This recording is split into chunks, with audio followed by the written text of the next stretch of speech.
Buonasera, benvenuti a questa edizione del telegiornale. Vediamo insieme i principali titoli. 150 milioni promessi dal governo per Niscemi. La premier Giorgia Meloni arriva a sorpresa nel comune colpito dalla frana e incontra i cittadini ancora fuori casa. Ma tra sfollati e commercianti cresce la sfiducia. Non bastano gli aiuti, servono risarcimenti veri e tempi certi. Mondello, il CGA dà ragione alla Italo-Belga. La società che gestisce la spiaggia palermitana da oltre 100 anni continuerà anche per questa stagione balneare. 2 termovalorizzatori, quasi 900 milioni di investimento e la promessa di tagliare discariche e tari. Presentati a Palermo i progetti esecutivi degli impianti di Palermo e Catania. Emissioni tra le più basse d'Europa, assicura la Regione. A Milano, per assistere la sorella malata, è morta travolta da un'auto pirata mentre attraversava con lei sulle strisce pedonali. Il pirata della strada guidava ubriaco e sotto effetto di alcol. Prima è fuggito, poi è stato arrestato il 38enne per omicidio stradale. A caccia del tugurio, il covo dove si nascondeva il boss Matteo Messina Denaro, un nuovo capitolo nell'inchiesta sulla rete che avrebbe protetto la latitanza del boss. Perquisiti casa e studio di una avvocatessa legata al boss, poi morta nel mirino, anche familiari e presunti favoreggiatori. A San Vitolo Capo, il Festival degli Aquiloni, volano draghi giganteschi, meduse colorate, improbabili fenicotteri e creature che sembrano uscite da un sogno. Calcio, Palermo fuori dagli spareggi per la promozione in Serie A. Alla squadra di Inzaghi non basta la vittoria interna per 2-0 sul Catanzaro al Barbera. Brutto il finale con rissa in tribuna. Playoff di Serie C, emozioni e gol al Massimino tra Catania e Lecco. Il pari per 3-3 regala ai rossoazzurri la semifinale contro l'Ascoli. Domenica alle 20 la gara d'andata nelle Marche, confermato il divieto di trasferta per i tifosi etnei.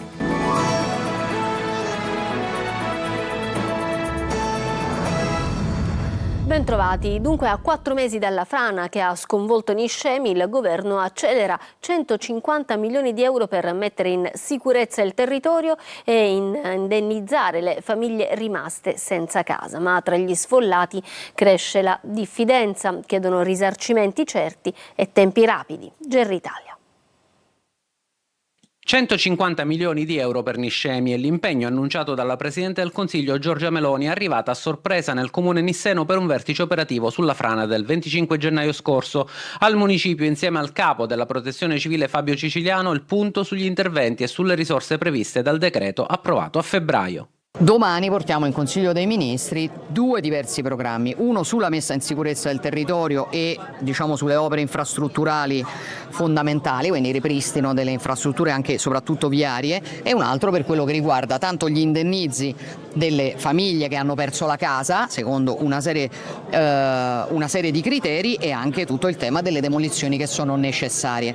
Ma fuori dal palazzo istituzionale resta aperto il fronte dell'attesa. Solo una settimana fa gli sfollati sono scesi in piazza con il comitato evento franoso. Famiglie, commercianti, attività danneggiate. La richiesta è netta, non semplici contributi ma risarcimenti pieni. Nel mirino il sistema degli indennizi e il confronto difficile con la struttura commissariale. Prima di lasciare Niscemi, la Meloni ha incontrato proprio una delegazione di cittadini colpiti dall'emergenza. Un confronto segnato dalla sfiducia verso lo Stato, maturata anche sulle ferite ancora aperte dalle emergenze passate. Capisco un certo scetticismo nei confronti delle istituzioni, nei confronti dello Stato centrale e mi piacerebbe raccontare una storia diversa. Stiamo cercando di dimostrare che in meno di 4 mesi stavolta abbiamo fatto quello che in altri tempi non è stato fatto in più di 7 anni.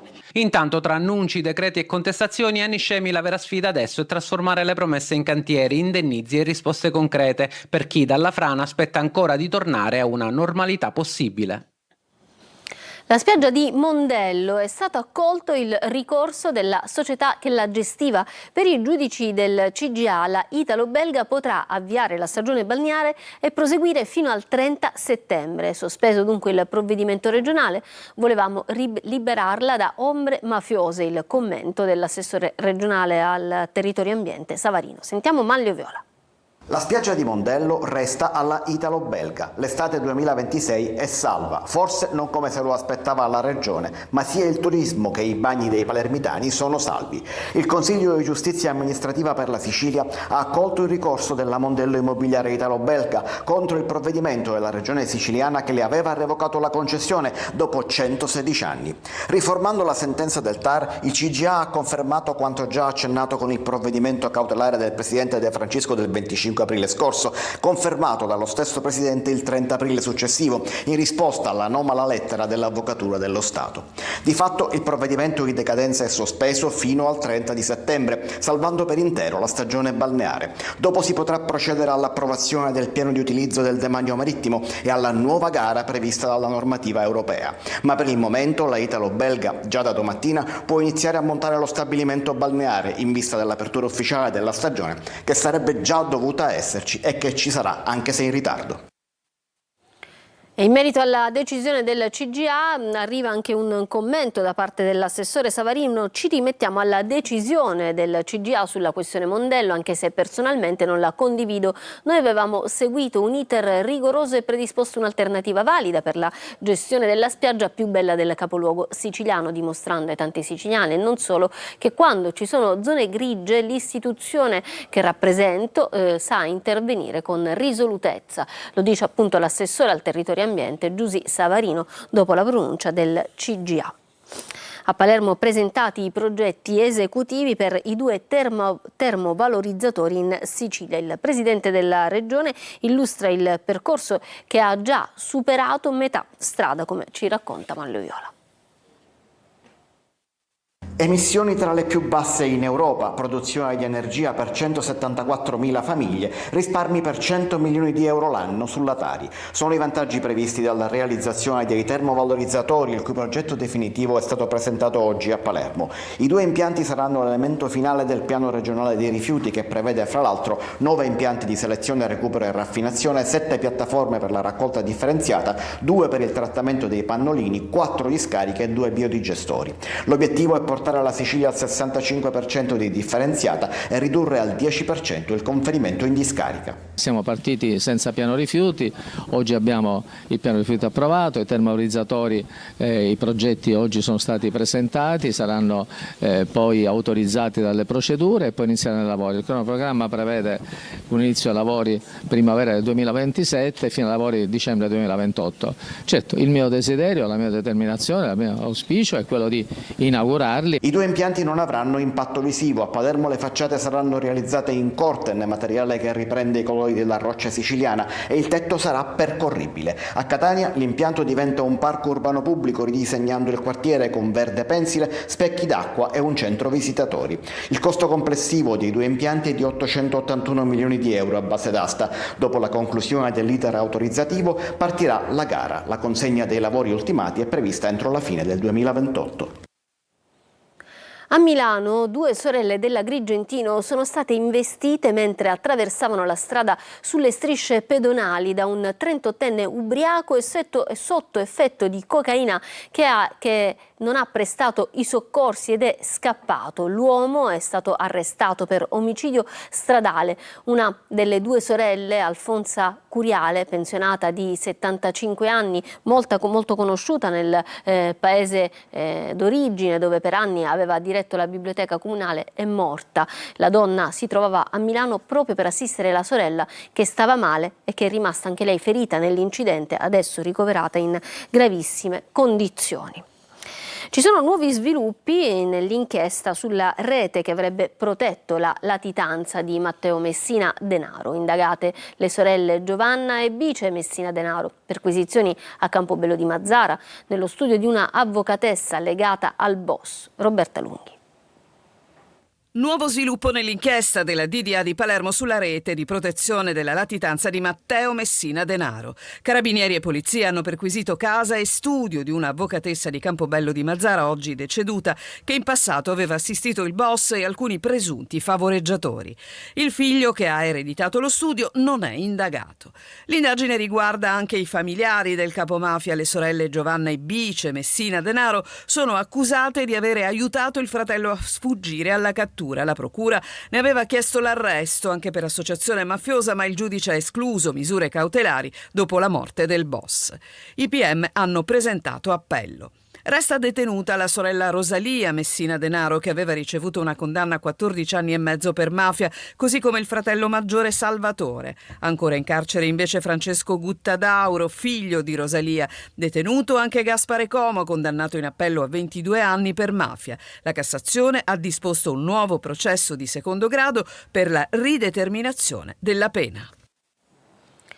Rientreranno in Italia stasera gli attivisti volontari 27 italiani della flottiglia fermati da Israele. Tra loro anche il ricercatore catanese Alessio Catanzaro. Il video shock del trattamento subito dagli attivisti e diffuso dal ministro israeliano ha suscitato sdegno e condanne da parte di tutto il mondo. Emanuela Corsi. Tutti i partecipanti alla flottiglia sono in corso di trasferimento dal carcere duro di Ketziota all'aeroporto di Eilat per l'imbarco verso la Turchia. A comunicarlo è la stessa Farnesina, dopo ore di apprensione e attesa per le sorti dei 27 italiani detenuti in Israele, tra cui il giovane ricercatore catanese Alessio Catanzaro.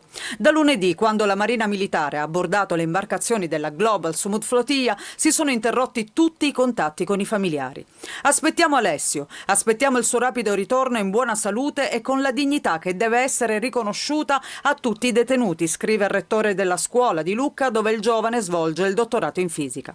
A fare crescere la preoccupazione nelle ultime ore il video che mostra Ben Gvir che deride gli attivisti, bendati, ammanettati, costretti a stare in ginocchio e con il viso a terra.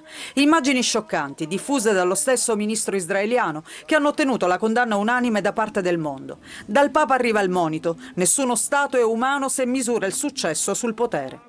Intanto questa mattina sono atterrati all'aeroporto Leonardo da Vinci su un volo d'Atene i primi due italiani. Si tratta del giornalista del Fatto Quotidiano Alessandro Mantovani e del deputato pentastellato Dario Carotenuto.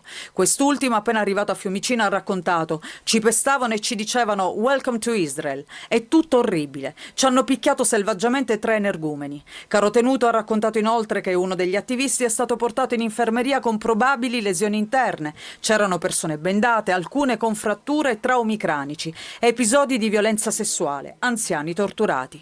Erano con i mitra spianati contro di noi, avevamo le mani alzate. Sono stati forse i secondi più lunghi della mia vita.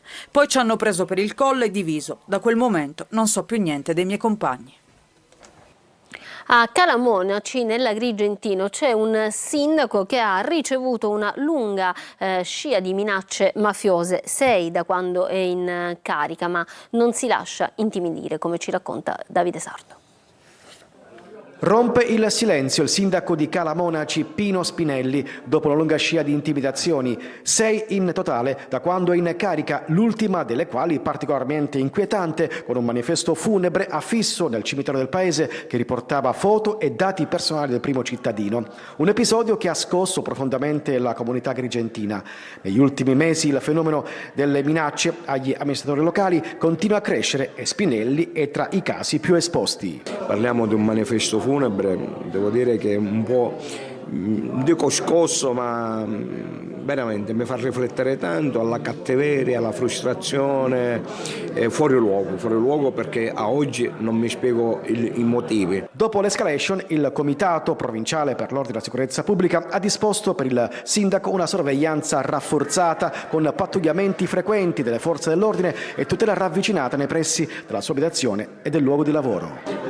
Non me lo so spiegare perché dico, dal punto di vista dei lavori pubblici tutto le faccio con dei circuiti nazionali, quindi conosco le imprese quando già quasi finiscono i lavori. Dal punto di vista sociale sono disponibile a 360 gradi, non ho detto mai a nessuno di no e ricevo a tutte le problematiche discusse e portate avanti senza problemi. Gli altri, secondo me, qualcuno che, ripeto, e non finirò mai a stancarmi, che avrà problemi sicuramente psicologici. Nonostante il clima di tensione, il primo cittadino conferma la volontà di proseguire l'attività amministrativa e i cantieri già avviati sul territorio. Una scelta di continuità, dunque, nonostante paura e pressione. Circolano armi potentissime, è l'allarme del sindacato di polizia MP rispetto alla circolazione di armi da guerra nelle mani della criminalità organizzata. L'età media nelle questure siciliane è sopra i 50 anni, serve organico adeguato. Ci racconta tutto Lorena Dolci. Sapere che in giro circolano armi potentissime come Kalashnikov, che sono delle armi che hanno un forte impatto anche con i mezzi blindati. Pensate alle forze dell'ordine che ogni giorno sono sul territorio, con quale stato d'animo rendono servizio nelle strade della nostra Sicilia, comunque in tutta Italia. Forze dell'ordine sempre più preoccupate rispetto alla circolazione di armi da guerra, usate o ostentate con facilità, un arsenale micidiale e potente. Armi pesanti sono state registrate in tutta la Sicilia, non solo Palermo, non solo Catania, quindi significa che la criminalità organizzata ha nella sua disponibilità armi da guerra pericolosissime, quindi è ovvio che per contrastare il fenomeno della criminalità organizzata servano risorse da investire nella nostra regione. Un fenomeno che, secondo il sindacato di polizia, viene sottovalutato. Per fronteggiarlo serve un organico adeguato. Su una media di 300 persone nell'ambito di 9 province che sono andate via, con un numero diversificato tra delle varie città, non abbiamo neanche ripianato gli organici. E tra l'altro la Sicilia ha delle questure dove l'età media del poliziotto supera abbondantemente i 50 anni. A Catania la polizia impegnata nel contrasto del gioco illegale ha scoperto un sistema illecito di raccolta delle scommesse sportive gestito da un catanese in un locale del quartiere di Picanello. Disposta la chiusura del centro abusivo di scommesse e denunciato il gestore. Andiamo al Castello Ursino, i paradossi di Catania. Al Castello Ursino, appunto, dove imperversano drogati e scippatori, ci sono decine di telecamere, ma le forze di polizia si rivolgono ai privati per acquisire filmati. Residenti e commercianti invocano più controlli. Tonino De Mana. Ci sono tanti raccati che per 5 euro, per 10 euro fanno danni, rumbano le macchine, fanno troppo danni. È il grido d'allarme di uno dei tanti catanesi che frequentano piazza Federico II di Svevia, una zona che di turistico ha ben poco, a giudicare dalle cartoline poco edificanti che vi mostriamo. L'isola pedonale ha desertificato il perimetro del Castello Ursino, dove balza all'occhio il senso di abbandono, con erbacce che invadono le aiuole e sporcizie di ogni tipo, che si nota anche nel fossato del castello, oggetto di interventi di riqualificazione che dovrebbero essere ultimati a settembre. Intanto c'è chi bivacca o dorme, chi si droga nelle scale delle vicine abitazioni, chi importuna, chi si prostituisce, a volte per comprarsi una dose di crack, senza contare aggressioni o scippi. Un filmato che mi ha colpito è due ragazzi in un motorino, su un motorino, che scappano dopo che hanno fatto uno scippo a una turista. Anche per il Castello Ursino non mancano i paradossi. Sentite questo commerciante. Arrivano le forze dell'ordine qua a chiederci registrazioni a noi personalmente delle nostre telecamere che puntano sui nostri locali, sulle nostre porte. Le forze dell'ordine vengono da lei per far cosa? Perché ci richiedono le registrazioni dei reati che ormai quotidianamente accadono. Residenti, commercianti e titolari di B&B invocano controlli e sicurezza. Ci vuole un camper fisso 24 su 24. Io non vorrei che il Castello Ursino diventi una Librino 2.0, completamente dimenticata, completamente abbandonata. Auspico che possiamo essere in qualche modo monitorati, controllati, sentirci protetti. Un presidio fisso di polizia, specie nella movida, potrebbe essere la soluzione. A Palermo è stato presentato ufficialmente alla stampa il corteo degli antagonisti in occasione del 34esimo anniversario della strage di Capaci. 40 associazioni parteciperanno a una manifestazione indipendente dagli eventi ufficiali che partirà dal Tribunale per arrivare all'Albero Falcone. Manlio Viola. 40 associazioni, 9 delle quali organizzatrici, le altre aderenti, insceneranno anche quest'anno la contromanifestazione in occasione del 34esimo anniversario della strage di Capaci. Associazioni studentesche, gruppi antimafia locali insieme alla CGIL realizzeranno un corteo al grido "finché avremo voce" contro silenzi e depistaggi di Stato. Negli ultimi anni questo corteo è stato organizzato partendo da Via D'Amelio e si è scontrato 2 anni fa col corteo ufficiale. Quest'anno invece, come l'anno scorso, la Fondazione Falcone ha scelto di non tenere essere più il corteo ufficiale, dunque in piazza ci saranno soltanto gli antagonisti. Il corteo partirà dal Tribunale per riprendere simbolicamente il percorso che abbiamo concluso con il referendum, l'ultimo referendum che c'è stato, e arriverà nei pressi dell'Albero Falcone. Ma il fulcro delle manifestazioni antagoniste parte dal principio che la mafia non può aver fatto quelle stragi da sola e dunque non c'è verità fino ad oggi. Il vero nemico è lo Stato con i suoi apparati deviati. Chiediamo finalmente, a distanza di 34 anni dalla strage di Capaci, così come dalla strage di Via D'Amelio il prossimo 19 luglio, che venga fatta veramente piena verità e giustizia. Non ci possiamo accontentare su Capaci, su Via D'Amelio, così come su tanti episodi stragisti, tanti delitti che hanno scandito la storia della nostra terra sulle verità di comodo, quella che furono i brutti e cattivi di Cosa Nostra in solitudine. Invece continuiamo a chiedere che ci sia piena verità anche sui mandanti esterni, sulle menti raffinatissime, su quelli che Vincenzo Agostino chiamava i pupari. Cambiamo argomento, andiamo a San Vito Lo Capo e nelle sue spiagge dove è tornato il Festival degli Aquiloni. Volano draghi giganteschi, meduse colorate e fenicotti improbabili che sembrano creature uscite da un sogno, come ci racconta Laura Spanò. Il Festival internazionale degli Aquiloni torna a colorare il cielo della Sicilia con la 16ª edizione, trasformando ancora una volta il borgo marinaro di San Vito Lo Capo in un grande teatro a cielo aperto dove emozioni, arte, musica e poesia si incontrano guidate dal vento. Ieri l'apertura ufficiale con una parata che ha attraversato il paese, poi in spiaggia finalmente con gli aquiloni che già svettavano in cielo. Fino al 24 maggio aquilonisti provenienti da diverse parti d'Italia daranno vita a un evento capace di unire generazioni, culture e linguaggi attraverso uno dei simboli più universali della libertà, l'aquilone. Tra le novità di questa 16ª edizione la partecipazione per la prima volta degli aquilonisti Mauro Fratoni e Massimo Dallaglio. Il Festival degli Aquiloni rimane una festa per le famiglie, i bambini, gli appassionati e per tutti coloro che desiderano lasciarsi sorprendere dalla magia di centinaia di colori sospesi tra cielo e mare, ma sarà anche un momento di riflessione e di memoria. Sabato 23 maggio alle 17:58, in occasione del 34° anniversario della strage di Capaci, sul campo volo si terrà una cerimonia commemorativa con il lancio di aquiloni bianchi e letture dedicate a Giovanni Falcone, Francesca Morvillo e agli agenti della scorta Vito Schifani, Rocco Di Cillo e Antonio Montinaro. Ci fermiamo adesso per una pausa, tra poco con lo sport e il calcio.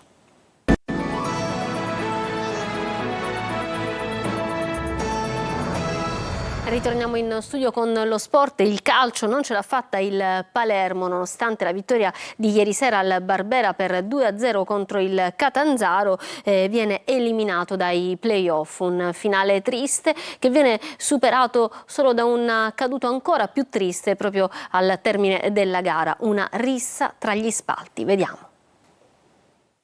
2 gol, tanto cuore, ma in finale play-off va il Catanzaro. Il Palermo vince 2-0 al Barbera contro i calabresi, ma in virtù del 3-0 dell'andata a passare è la squadra di Aquilani. Un peccato, il Palermo avrebbe anche meritato il 3-0 per le diverse occasioni create, ma a pesare sulla qualificazione c'è sicuramente la gara del Ceravolo che la formazione di Inzaghi ha totalmente sbagliato.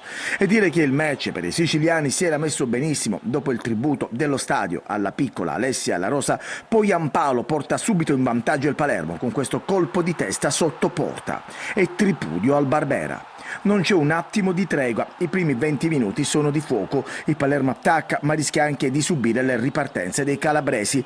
Gli ardori del Palermo si placano e il Barbera deve accontentarsi dell'1-0 a riposo. La ripresa parte subito a 1000, Palumbo si gira in area di rigore, palla sul palo, Ranocchia al 52esimo carica una sventola col mancino e trova la strepitosa risposta di Pigliacelli, poi Jonsen in area, ancora il portiere del Catanzaro salva. Finale convulso, Palumbo in acrobazia manda fuori, poi Di Francesco e Pittarello si mangiano il pari davanti a Joronen. Il Palermo ringrazia e stampa il 2-0 all'89esimo con Rui Modesto che infila al volo sul lancio perfetto di Ranocchia. C'è però solo tempo per 2 espulsi, Pierozzi e Palumbo, e la rissa finale al triplice fischio. Rissa anche a fine primo tempo con il figlio del direttore sportivo del Catanzaro, Ciro Polito, che ha aggredito alcuni tifosi in tribuna autorità.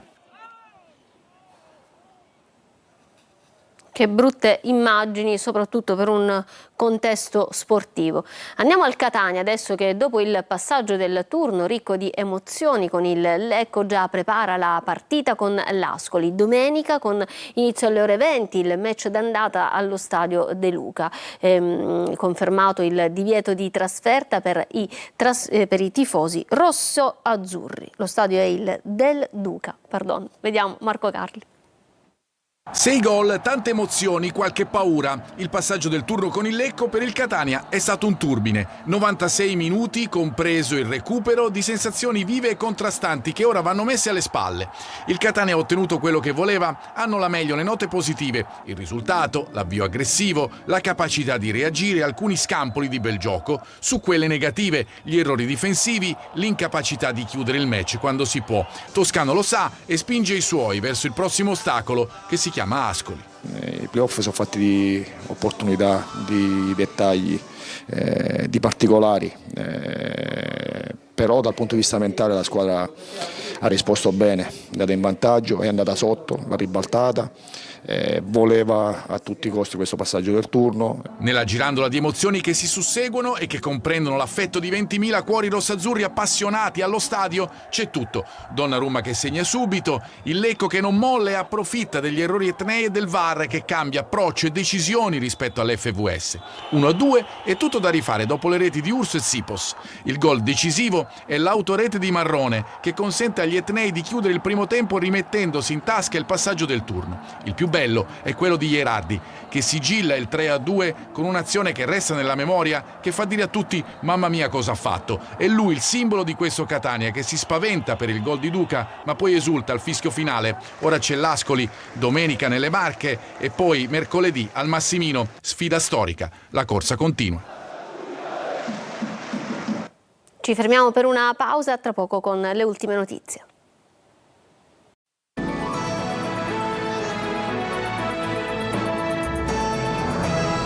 Ritorniamo in studio. Prima di chiudere ancora una notizia, perché c'è stato uno scontro frontale fra vetture nel Palermitano. Un uomo di 84 anni è morto, ferita in gravi condizioni una donna che è stata portata con l'elisoccorso all'ospedale civico di Palermo dopo essere intervenuti appunto i sanitari del 118 e anche i vigili del fuoco per estrarre i corpi dalle lamiere.